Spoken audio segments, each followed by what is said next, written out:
It is only a transition to a different sphere of consciousness. Carol Ann is not like those she's with. She is a living presence in their spiritual earthbound plane.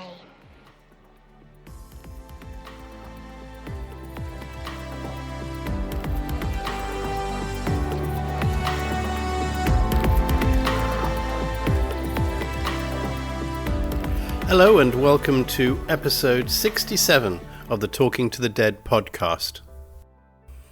So I'm sorry it's been just over a week since my last episode.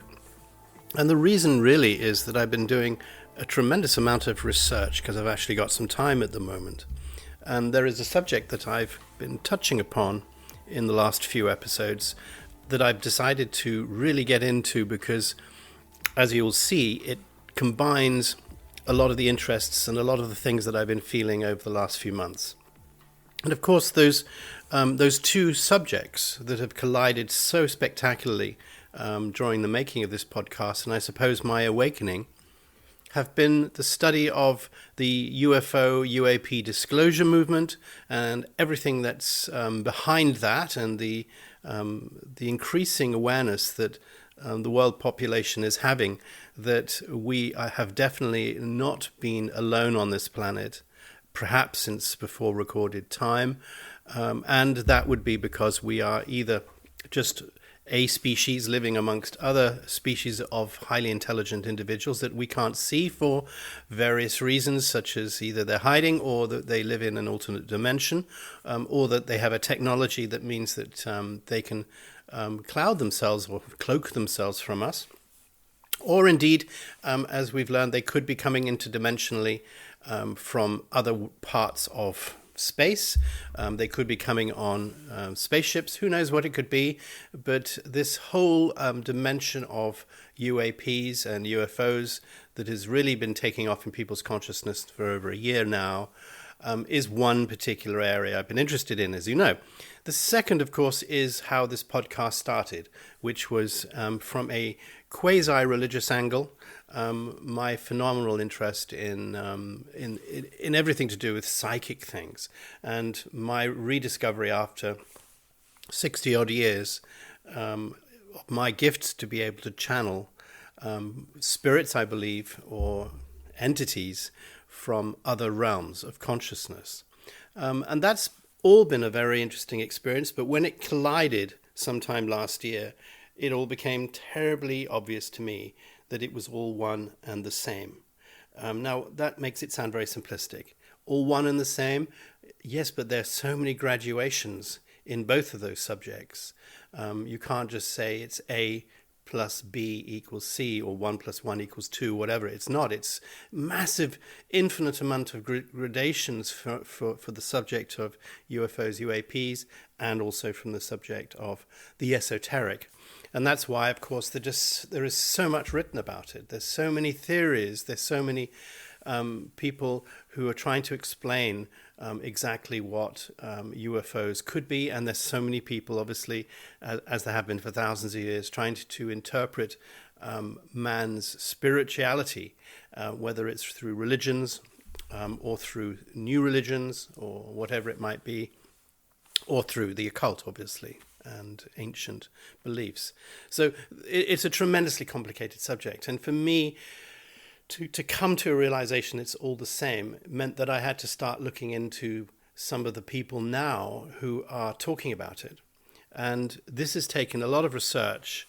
And as I said, I've just had a little bit more time lately, which is good. It's good and bad. Bad because I haven't been so well, which meant I've been sick. But good because I've had plenty of time to do some reading. So this week's episode is going to be one of two. This week I want to talk to you about, and it's very important you listen to this, the research that I've done, which will talk about, if you like, a new religious movement that's being formed around UFOs and UAPs and why. And also I want to talk a little bit about how it would seem that these UFOs are somehow one and the same, of the beings that may have influenced ancient humans into creating myths or religions or whatever it might be about their presence and about their visitation and about people interacting with them. So it's again quite a lot to take in. I hope you can sit with me, but that's what I'm going to do this week. Next week, I'm going to be back in Suffolk again, and I'm going to go to Rendlesham Forest again, which I have spoken to you about. We've done an episode from there. It's considered to be Britain's Roswell. If there's any place on the world next to perhaps New Mexico, where the Roswell crash, which I can't get to because I'm sure I couldn't do that. It's very, very expensive. But apart from that, the most famous place to go would be the Rendlesham Forest. And since I was there last time, as you will know, I've read a very detailed book about it, and I know more about the actual incident that night, so I can actually look around a bit more with knowledge and see exactly the places where everything happened. But also I want there to try something. And this is something I'll talk about in a minute, but I actually want to practically try the thing that I'm going to talk about. And I might as well start there, because this is a very important development that I've been learning about, which is being discussed by so many people on so many podcasts and so many books. And the people who are out there in the disclosure movement are all talking about this as well. And this is that you can somehow contact non-human intelligence through ancient things such as meditation. And Stephen Greer, who's the legendary father of this, has this whole concept which he calls close encounters of the fifth kind. And it's this ability to be able to really ask to summon our extraterrestrial, extra-dimensional visitors to come and see you. Now, this may sound completely fantastic, but this is very much the knowledge that the people who research this stuff are learning. And you can talk to Jacques Vallée. I mean, he's again a very famous researcher who was made very famous in the Spielberg film Close Encounters of the Third Kind. He played the scientist Lacombe, who initiates contact with the UFOs and the language that they should use, which is, I think, tonal and gestural.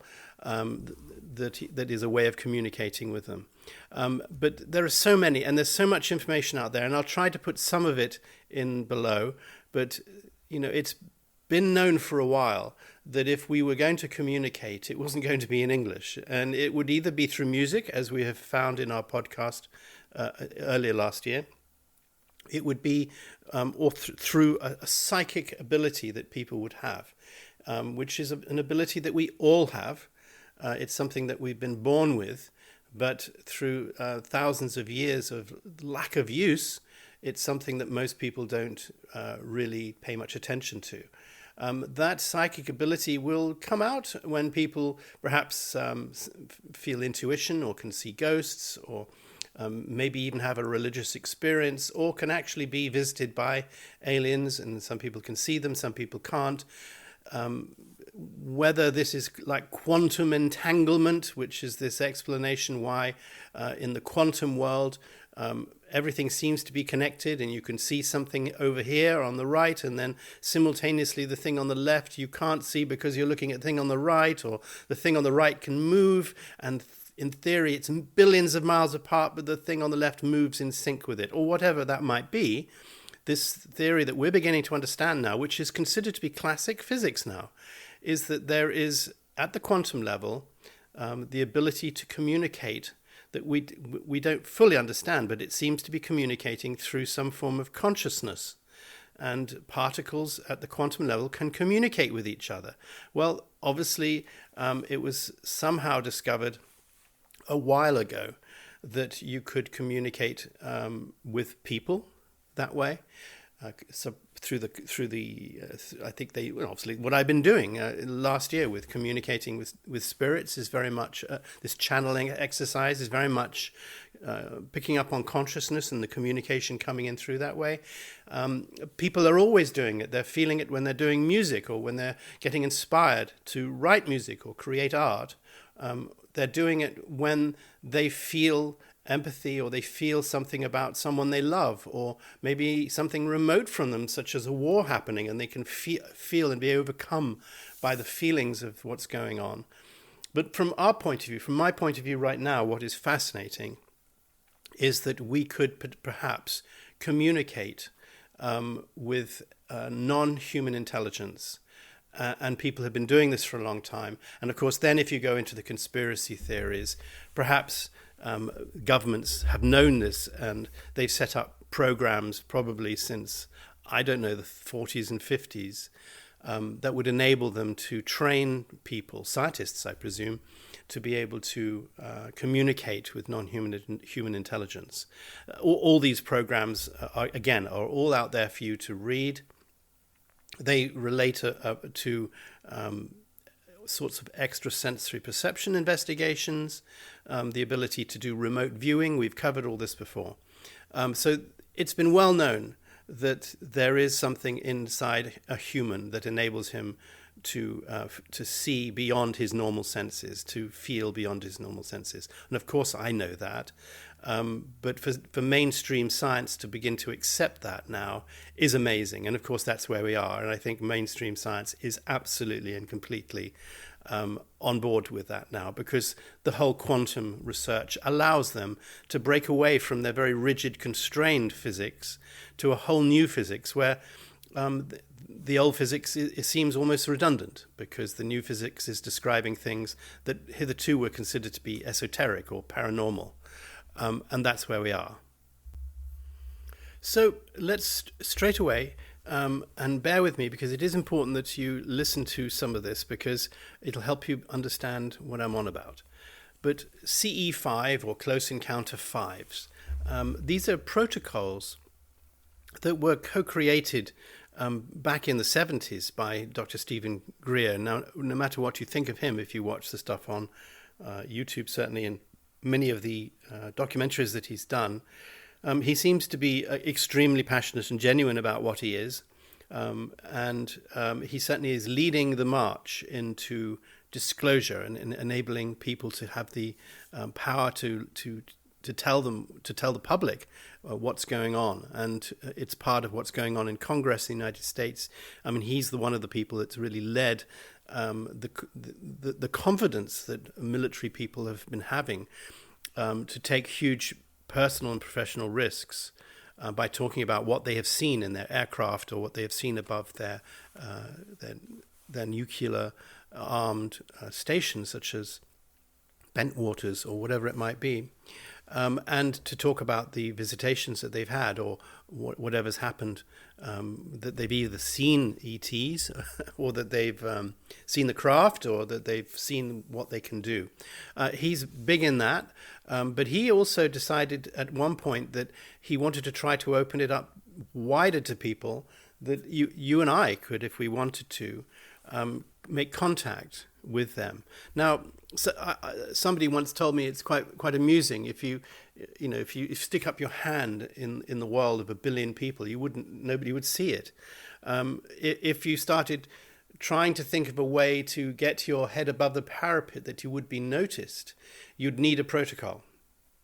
And this is what he's tried to do. And he's obviously realized that the protocol involves sending messages through your mind and connecting, perhaps in a quantum way, with consciousness that is the same frequency that particular non-human intelligences use.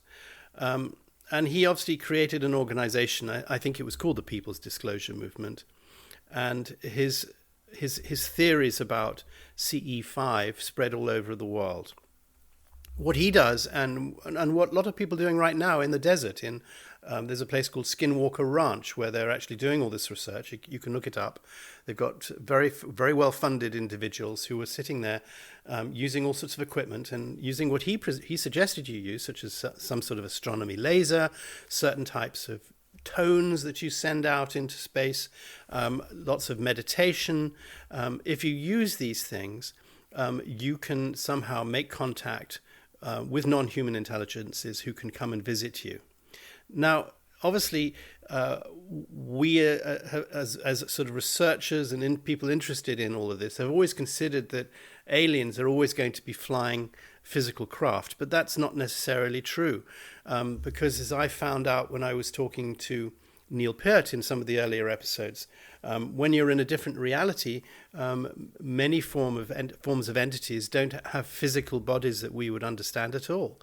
Therefore, they wouldn't have physical craft that they would be needing to fly to places. So obviously, if you're going to be contacting, you may well contact certain entities that are physical, but you may also contact entities that are non-physical.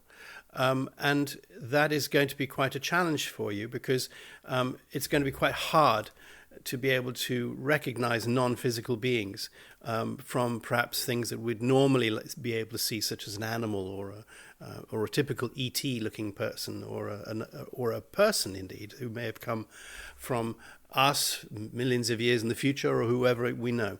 But this is the most important thing you have to understand, is that it's not necessarily going to be what you expect it to be, which of course could cause some people some fear.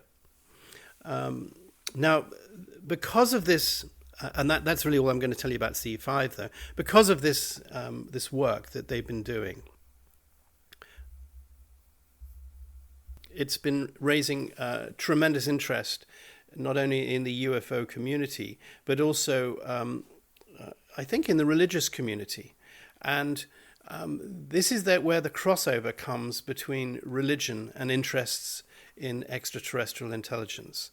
And so I wanted to see if I could find somebody who's been researching this, who has made that link somehow, or is trying to make that link between established religions and extraterrestrial phenomenon, and to try to understand, perhaps, if there is a link, could they be all one and the same? Could it somehow prove that? So luckily, I came across another podcast done by Joe Rogan, where he interviewed a lady called Diana Pasulka. And Diana Pasulka has also written, I think, 3 books. And she's a very interesting lady who I will tell you about.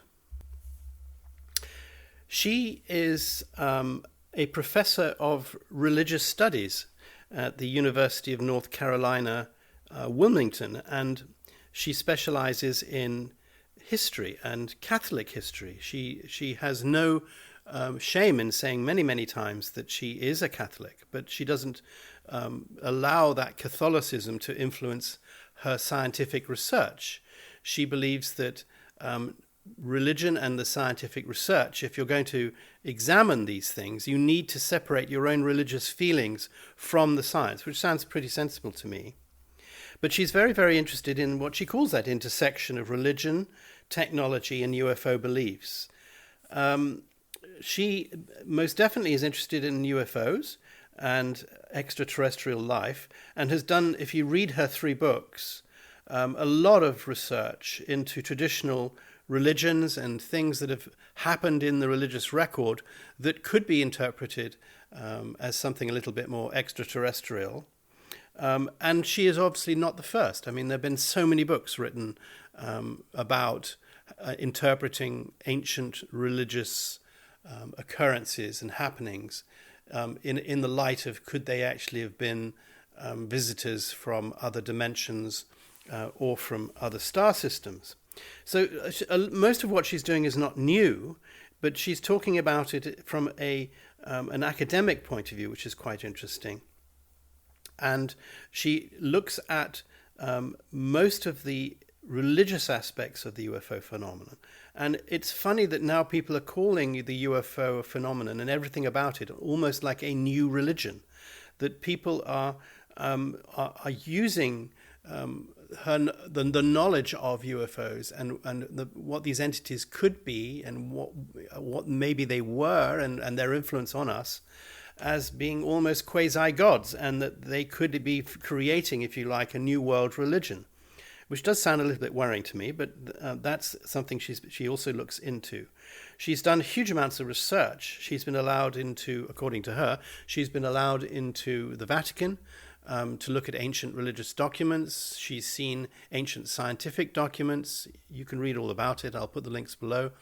But she's also been witness to a number of conversations and documents in the Vatican with people which have sort of confirmed to her that the Vatican does sit on, mile upon mile of shelves of ancient and not so ancient documents that show the link somehow between Catholicism, because that's their interest, and things that are slightly cosmic.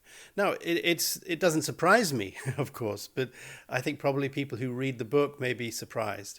I'm not surprised. I'm sure the Catholic Church knows a tremendous amount about this, but for whatever reason maintains its own doctrines and not letting its people know too much about what it knows. This is not unusual. This is the same for all societies, such as Freemasons or Scientology, or all of these various movements that keep a lot of this perhaps more esoteric stuff out of the mainstream, because either it would confuse the people who are at the bottom of the totem pole, or it would perhaps make people question their religion, because they might think, well, hold on, if we are somehow talking about the origins of Catholicism in terms of extraterrestrial beings, well, what about God? What about Jesus? What about all the figures? So yes, of course, it can be in the wrong hands used to prove an atheist point of view, perhaps, or equally it could, in the wrong hands or the right hands, encourage people who are Catholic to not believe in things that the Catholic Church says that you should believe in, which would cause a schism and a problem within the Church. So I suppose the Church, maybe for right reasons and wrong reasons, has kept a lot of what it's discovered under lock and key. And on one hand, I can't blame it any more than you can blame the government of the United States for doing what it's doing at the moment. It wants to keep a huge amount of the evidence that it's gathered of extraterrestrial technology, extraterrestrials themselves, or crashes, or whatever it might be. It's wanted to keep it completely secret from the people in a secular way. And we've discussed this before. For many reasons that they believe are right and just, because it would cause a huge problem for us and our consciousness as a people if we knew about it.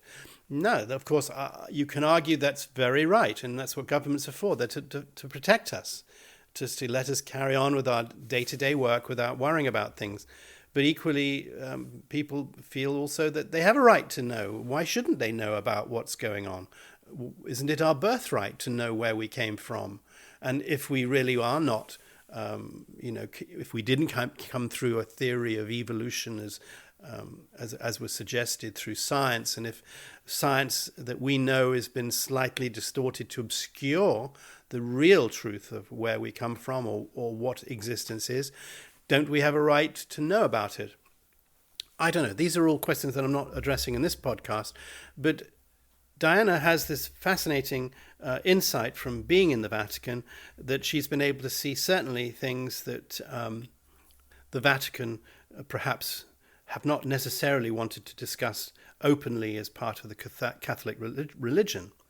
But she's added a whole other dimension to her research, which of course has really got people interested, is that she's made contact with members of the UFO community, but also she claims that she made contact with a particular individual who is or was extremely senior in the United States space program and military program, who was, for some reason, singling her out to take her to a crash site, an alien vehicle crash site that exists in New Mexico, but not the famous Roswell one, one that is not well known and has deliberately been kept quiet in order for the government to basically do research. And she takes her out to this place, and you can read about it in her books. And allegedly she finds material of a crashed UFO. This material is then later sent off by Corbell, who's with her, to labs to be tested. Yep, you can see all of this. It exists on the Joe Rogan podcast as well, and plus other podcasts that she's done. She pops up everywhere, and she shows pictures of this material that she's found. Now, look, as you know, I am extremely skeptical about a lot, and I would want you to be skeptical as well. I don't really know who this person is, other than who she says she is. And you have to be very skeptical that you'd ask various questions about her. I mean, for instance, I would say, and I don't know, but does she really believe in UFOs? She's very, very, very cagey about some things. She claims that she's seen certain things, but she never confirms that she's sure that it is alien. She doesn't seem to really have any first-hand evidence of UFOs. She's merely reporting what people have said to her. You do get a little bit suspicious, as I do with mediums, when you go to her website, because you can realize that she's become quite a persona, and she's selling courses, she's selling books, she's doing all sorts of talking tours. She seems to pop up into all these podcasts. I get very nervous when you get someone like her who is charging money, very good money. I have no idea what she charges for her courses, but that doesn't seem right, and that is immediately a red flag to me.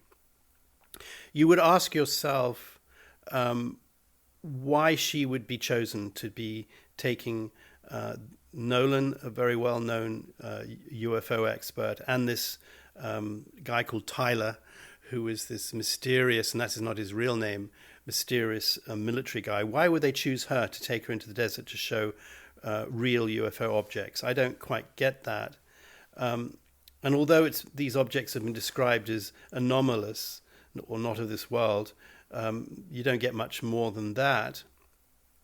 It could well be, of course, that this is just a disinformation campaign. They've chosen her to be a useful idiot, to talk about things in a way that really just further obscure the real truth. It's not easy to know. But her books are there. I think they're called Heaven Can Wait, American Cosmic, UFOs, Religion, Technology, and Encounters, Experiences with Non-Human Intelligences. I mean, from all accounts, she is definitely an academic. She definitely is what she says she is. But you have to perhaps be very skeptical about what she's trying to get out of all of this. In relation to the CE5 protocols, yes, in her podcast and in her books, because I've read the American Cosmic book now, she does talk about people who've been abducted by aliens or people who've met aliens, and it definitely seems to happen within a quasi-religious setting. It happens often at night. Most people tend to be abducted at night. It can quite often happen when they're in a trance state, which is usually when they're asleep.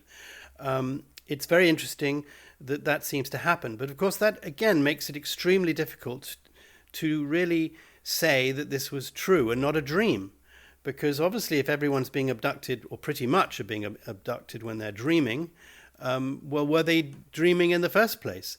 Again, you have to be very careful what people claim they see floating around in their bedrooms at night, because it could well be real, but equally it could be a dream.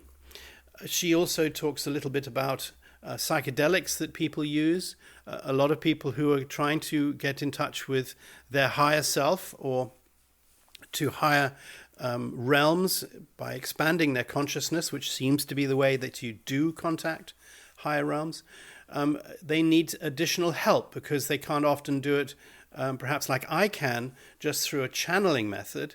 They need to use drugs. And I've been terribly worried about that, as I've told you before. And a number of my friends have taken drugs, whether it's the very famous ayahuasca drug, or whether it's taking psilocybin from the mushrooms, or whatever it might be. And I think Joe Rogan has done a whole episode with a guy called Rick Dobbin, which I would put a link down below.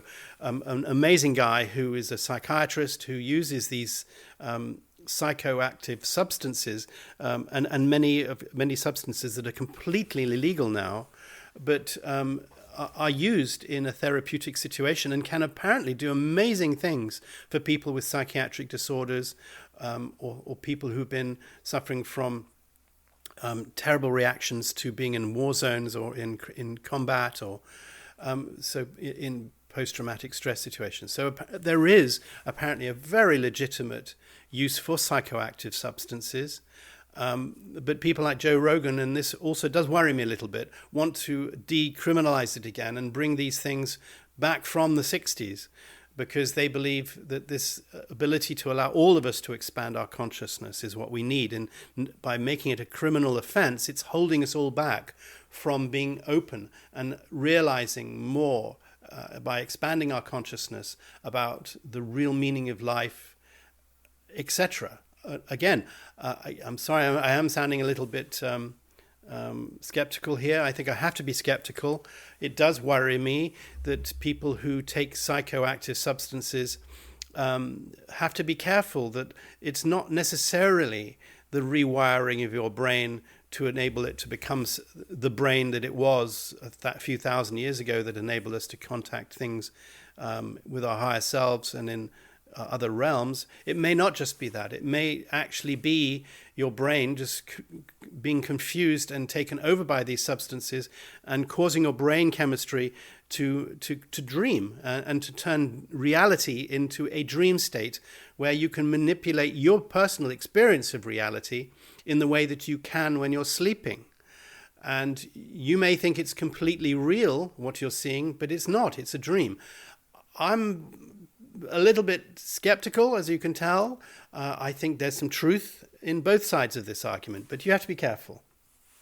But it's most interesting how Diana Pasulka and how a lot of people who are making contact now with aliens are using either meditative techniques, which I think are an awful lot safer, if not more work, than just taking a pill or taking a drink of a drug such as ayahuasca in order to be able to expand their consciousness.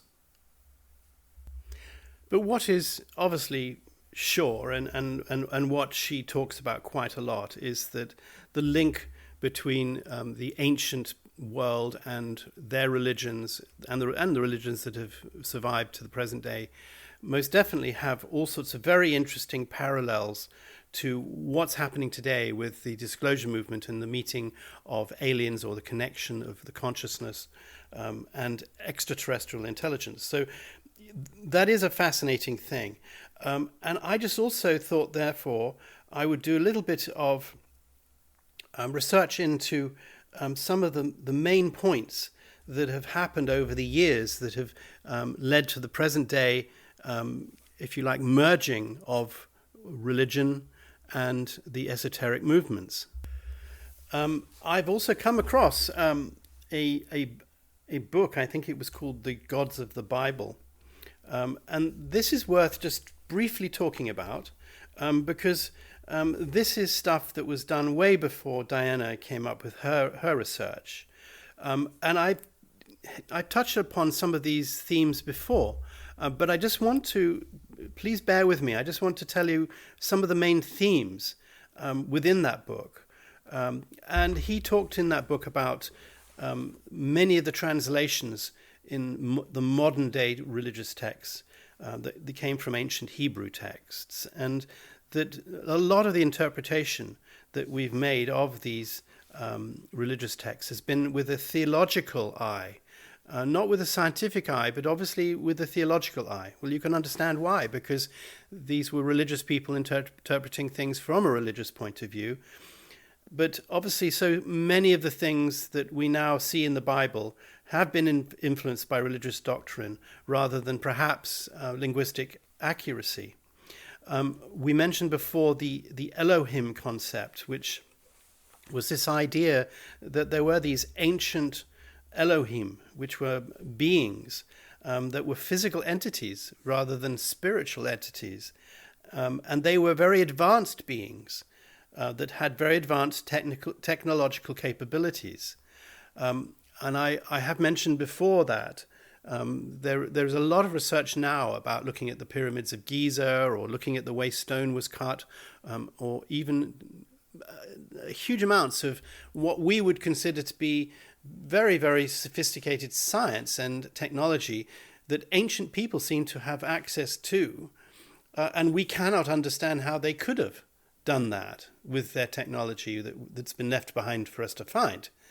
But there is so much interest at the moment now about reinterpreting ancient history and the way history has been interpreted, in order to actually start discovering that so much has either been covered up by archaeologists and historians over the years so the truth doesn't come out, or that we've misinterpreted it.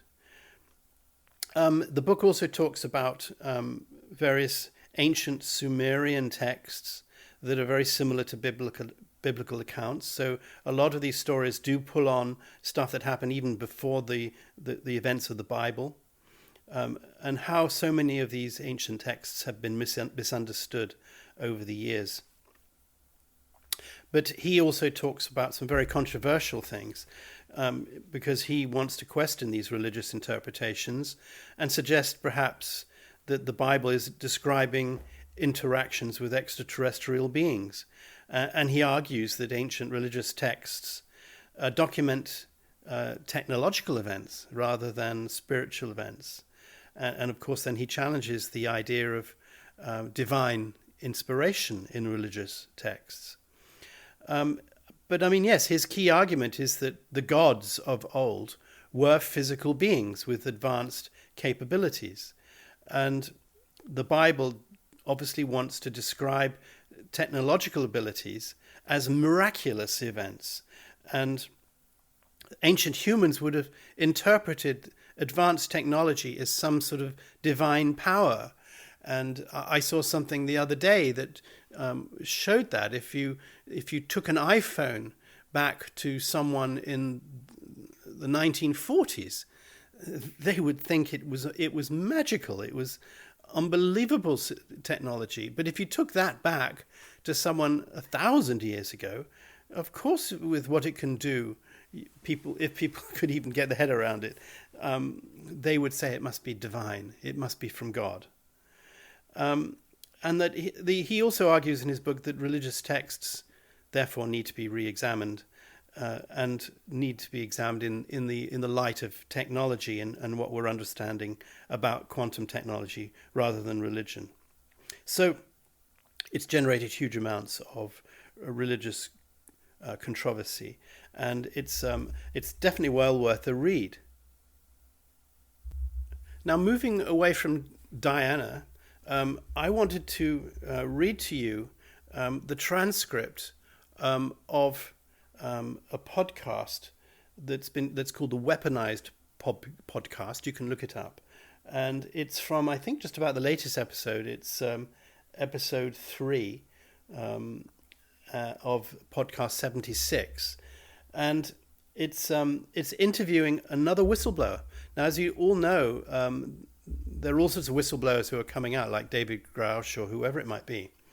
And they're talking about, from a government point of view, what they have seen as employees of the United States government.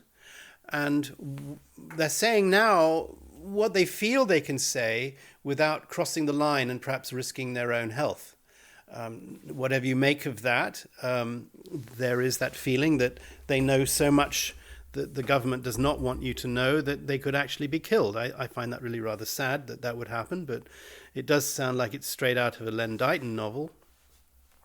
But that does seem to be the case. I can certainly understand people who've seen stuff which would be considered to be secrets talking about it because they're breaking their oath, but also the law. But that aside, it's easier to become a whistleblower now because of the various things that are being set up by the United States at the moment to allow people to come forward. But it's not coming out as much and as quickly as people wanted. Not least because perhaps people like Donald Trump, who promised in their election that they would release information, are not releasing this information. So you wonder why. And I think also perhaps it's a bit of a mistake, and a lot of people would consider that to be a mistake, because if the United States doesn't release this information, it could well be other countries will release it first, and then it'll make the United States look rather silly. So there is this thing, and we're living in really interesting times, that countries like China, and countries like America or even Israel, it's like who's going to blink first? Who's going to really come out and talk about what's been known by the major countries of the world for 50, 60, 70 years? Who's going to talk about it first? Who's going to really tell the public? Well, Matthew Brown has done this an amazing interview. Again, be skeptical. He could be anyone. I don't know who Matthew Brown is. Looking on the internet, I can't find anything about Matthew Brown. He claims that he worked in the Pentagon. He claims that he was an analyst, and he saw on their confidential computer systems all sorts of evidence of extraterrestrials, pictures, perfectly clear pictures, videos, pictures of recovered craft. I don't think he actually saw the extraterrestrials themselves. It was too compartmentalized to him. Even that was too secret for him. But he did see lots of videos. I think he knows about the companies who have been handed extraterrestrial technology, which is, if you like, been gifted to us by extraterrestrials to enable us to develop and to enhance our technology to allow us to progress, if you believe that. Or either it was found by accident after crashes in the desert or wherever they may have been. And of course, as we've heard before from other whistleblowers, there have been crashes that happened, if you like, in Italy, and Mussolini grabbed a craft. And the Vatican apparently mediated with the United States to take that craft away from Italy and given to the Americans. Apparently, if that's true, we've had extraterrestrial technology since the Second World War. And we've been using it through private contractors, because therefore, if it's given to a private contractor, it's not subject to the same legal openness laws of governments. So these private contractors take this stuff. They're completely unaccountable. They can do what they like with it. They have a liaison with the military, but the military has that sense of hands off. It's like they cannot be held responsible. They have this plausible deniability because it's a private contractor. I don't know, but Matthew is saying all of this again. He's talking about the fact that the United States government and other governments have known about all of this for years. And okay, I'll read you what he says, but what I want you to pick up on, which is of particular interest, is the effect of the knowledge of extraterrestrial life on him. And you've heard that before. I've talked about that before in some of the other disclosures that have happened. People who have been retrieving extraterrestrial devices are suddenly consumed by a tremendous sense of emotion, of love, of connectivity to the people around, to connectivity to all that is. It's like a quasi-religious experience. It's exactly what I talked about that you could feel that would be happening in Rendlesham Forest. The people who saw that, they were also overcome, if you like, almost brainwashed by what was coming into their minds. It's the same sort of almost feeling of taking some form of psychedelic substance. As I mentioned, if you're interested in taking a drug like ayahuasca, you can see all sorts of programs like Bruce Parry, who's got a show called Tribe. He's a former Royal Marine, and he takes this drug with the Wayamaha people in the Amazon rainforest. And a lot of people in my country here and around the world are taking this drug now because it's become almost dare I say, the yuppie thing to do, to take these drugs and to expand your consciousness. But yeah, if that's an ancient way of expanding your consciousness that's been going back thousands of years, why not? I mean, obviously, this is something that I'm trying to get across now, is that expanding your consciousness apparently gives you access to extraterrestrials, but also other entities and other dimensions. And it has an effect on you, like a religious a conversion almost. But this is what he said. And it is a little bit frightening. He says he believes that the government is preventing us from learning more and that we live in a matrix. But it's much more boring than in the movie.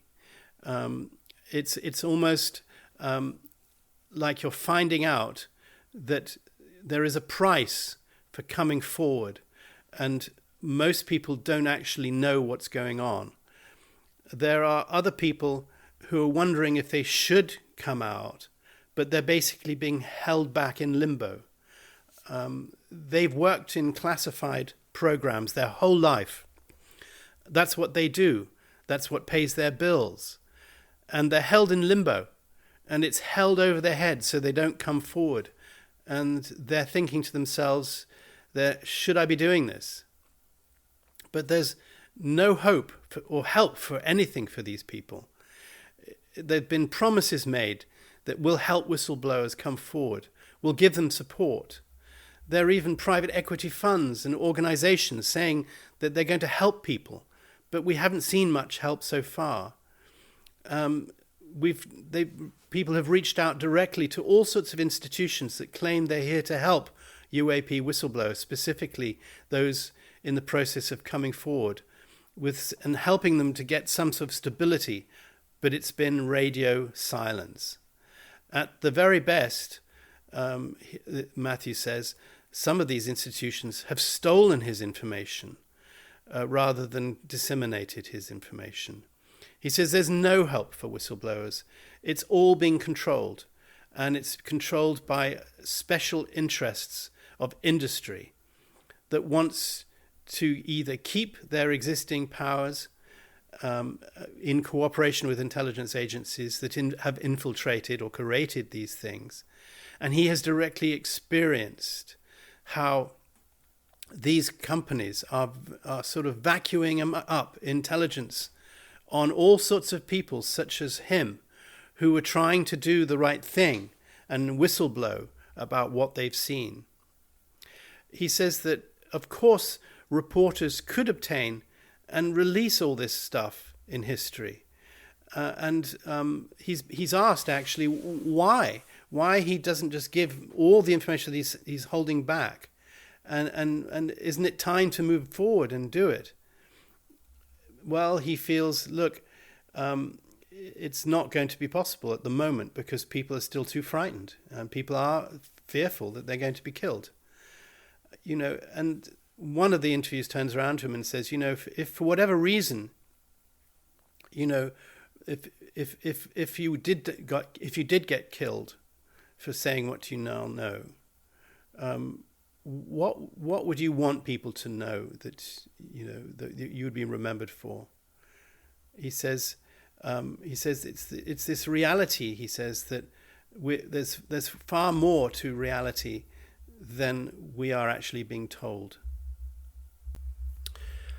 So Matthew also says within this podcast, which is also a little bit worrying, but nothing that perhaps we don't know, that the United States government has been able to use the technology that they've found from extraterrestrials to design all sorts of very specific weaponry that is very, very secret. And apparently the American government has been very successful with that. But they keep it quiet because they want to preserve a strategic advantage. And he doesn't really want to talk too much about that because, it's very dangerous for him. But, he said he knows that obviously extraterrestrials or non-human intelligences were flying these craft and they got crashed. And that, obviously somebody built those crashed. Somebody built those craft, sorry. And those craft are the ones that are being reverse engineered.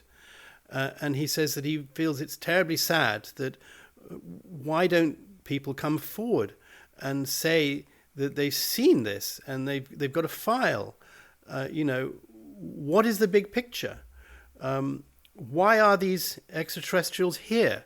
Why don't they show us what's really going on? Why are they not coming out in front of everyone? But he actually has an idea that he feels that they're here, he thinks, to help us, because they're kind of interested in life.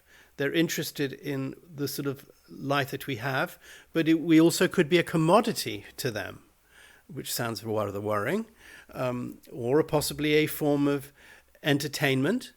There could also be something medically related because they were here perhaps, and they may have been here for millions of years, and perhaps there's aspects of our human species that they need for medical reasons.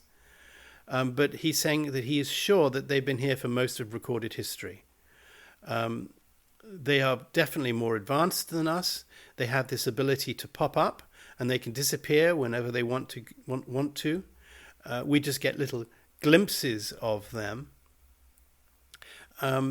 He thinks that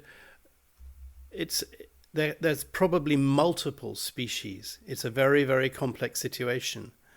And the best that he can do as a whistleblower is to at least get some of that information out there. So it's exposed in a small way. But, he's had no real experience himself of their biological intention or their political intention. That stuff is not something he's been able to come across in the files that he's seen. But he says that, and this is what I will end the podcast by telling you about, which worries me, is that, as I mentioned to you before, if you go into a sort of form of altered state almost in order to be able to contact aliens, Matthew is indicating that actually our whole existence is a form of carefully constructed altered state. And it's been done for hundreds and hundreds of years in order to prevent us from actually seeing what the truth is. And that we are, if you like, and he says this, he says we're living in a dream, a carefully constructed reality. And the science that we're using is very tightly controlled and suppressed and distorted. And we humans are just left behind. We're considered to be like ordinary humans, normies, and we've been left behind by certain people. Now, he's not talking about who these people are, this Illuminati perhaps, or some secret societies, but most of us do not know. We've been left behind in this matrix of repression and suppressed thought. But if you're part of that higher realm where all this stuff is known, where there is some form of freedom of speech, you would know what's going on. But for us, our freedom of speech has been subverted. He says we've been blocked from learning what we need to know. We've been blocked from advancing our science. He says we are taught false science intentionally to prevent us from learning more. We live in this matrix. Wow. Well, on that rather somber note, my whole discussion comes full circle. If it is true that we're living in some sort of distorted reality because there are powers out there who don't want us to know what the truth is, how is this related to the ancient religions of the past? And of course, I can see that there is this relationship. much like within secret societies, information, when you become adept in these societies, is kept secret from everyone else, that you learn either through paying huge amounts of money in Scientology, or and I suppose paying money if you're a Freemason and being part of a secret society where you swear blood-curdling oaths. And I'm sure at the top of the Catholic Church, at the top of every form of religion, there is going to be a knowledge that is not shared with everyone. Could this knowledge be exactly the same as stuff that Matthew is talking about, that is kept from us by our own governments? And maybe the governments are even too low. Maybe there are societies way above our governments, like we've mentioned before, like the Knights of Malta, that have been going around for thousands of years, but are there as custodians of this secret information. Could it be? Let's see. Now, this obviously is something I want to look into. So next week, as I said, I will be in Suffolk, in Rendlesham Forest, and I'm going to do some preparation before I do this, because most definitely Diana Pasulka said in one of the, or a couple of the podcasts that she's done, and also in her books, that she would never want to do one of these CE5 sessions. She thinks it's extremely dangerous. Now, she says that maybe because she is Catholic and she feels like Catholics do, that you're not allowed to talk to the dead. I think it's considered to be almost blasphemous. That's interesting, isn't it? That you're expected to understand and to accept that there is life after death and that there are spirits and everything else.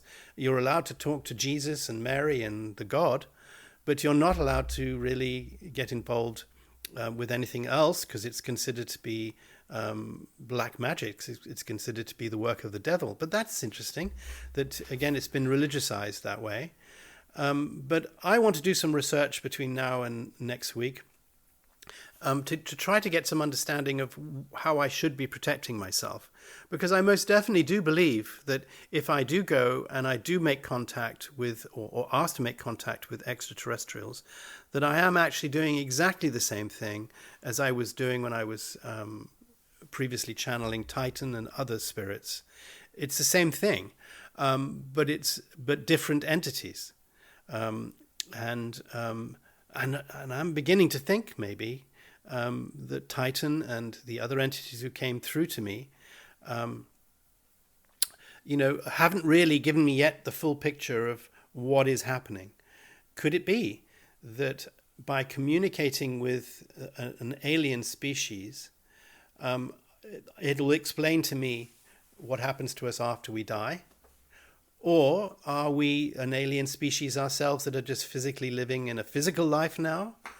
I don't know. I want to find out. I want to sort of start closing this loop between religion and ancient religious thoughts and what happens to us when we die, and the other side, which is science and technology and the visitation of extraterrestrials to Earth. There has to be some unifying truth there. And maybe when I can find some of that next week. I really hope so. Thank you very much for listening.